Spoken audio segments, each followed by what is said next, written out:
Dagoeneko zabalik dago haurreskola publikoetan datorren ikasturterako izena emateko epea.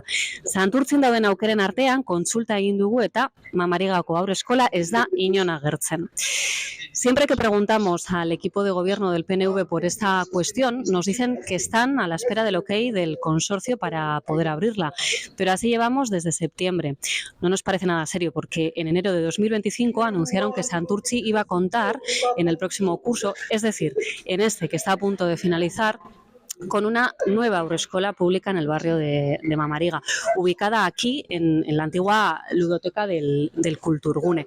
Ante la demanda existente en la zona, como es lógico, este anuncio creó muchísimo interés entre las familias de los alrededores y todavía hoy en día muchas amas y aitas nos preguntáis si el curso que viene esta haurrescola va a estar abierta, porque claro, hay que tomar decisiones y ya. Lo que está claro es que la haurrescola de Mamariga no aparece en el catálogo de centros del pueblo que el consorcio pone a disposición para hacer la inscripción en estos momentos. Duela hilabete batzuk salatu genuen, eta orain berriro diogu tentu handiz jokatu behar dugula horrelako gaiak presaka eta ziztu bizian iragartzerako orduan.